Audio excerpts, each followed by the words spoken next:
Mutual aid is a concept that we are all hearing more and more about, and basically what that is it involves community service. Where volunteers offer their time, people donate goods and services that can be shared with communities and people in need, and the idea of mutual aid literally means mutual, that people connect with one another and they have something to give each other, like a sharing kind of idea in the community, which is a great idea, right? Yeah, but can you imagine if we actually had a government of action that was involved in the mutual aid community, working with on all levels, from the local to the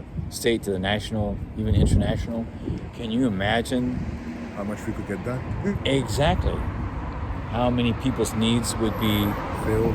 eliminated? Yeah. You know what I mean? And people would be engaged in the process of literally creating like a heaven on earth, where there's abundance for everybody. Yeah. So behind me here is behind us here is the entrance to the mutual aid basically center here in Los Angeles, located in MacArthur Park, which is west of downtown LA. Still considered part of LA. Anybody who's been here, how big even just LA City is, let alone the LA area and LA County. So as you can see, I'm looking down 7th Street here. You can see some skyscrapers of the downtown. You can see that. And then on the this side, basically, is you can see some towers and things of Koreatown, which is still part of Los Angeles.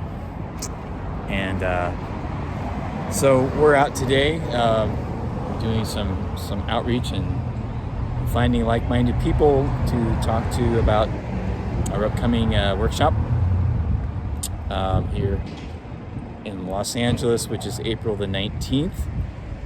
If you are interested in a government of action for working families, and you want to be part of an organization that is creating a movement for that very purpose, to educate each other and others about the needs for that, because as great as all this community work is that we see with the fires and everything else, as great as it is, imagine what it would be like if we had a government of action also in that process, and we weren't spending hundreds of billions of dollars in war to send to countries overseas.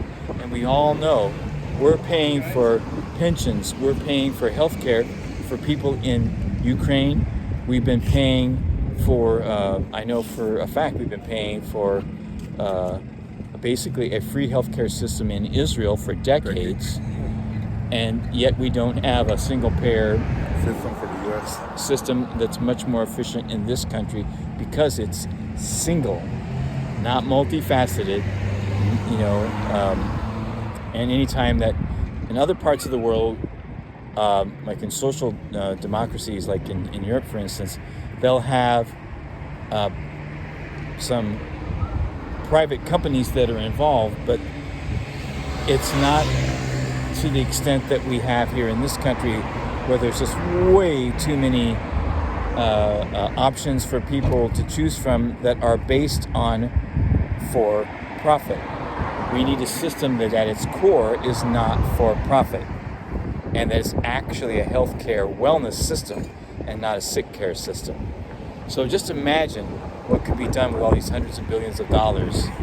You know what I mean? And if people were actually politically educated in the innovationist line of pro-growth, we need to rebuild the country, get people back to work, get health care, get proper education, proper housing, actually really real affordable housing, and where people could afford their own homes and they're able to live and they're able to develop their own family and be able to contribute to the society through having a proper education that gives them a proper job so they could be actually fit in a productive society, and no more degrowth where we have poverty among plenty, where there's abundance of wealth for the oligarchy, but the rest of the society has hardly anything to subside themselves with.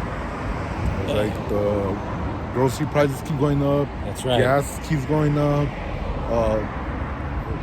And yet wages are not. Yeah, wages aren't going up. And that's been an issue since at least the 1970s, which is a whole nother conversation. So to be continued.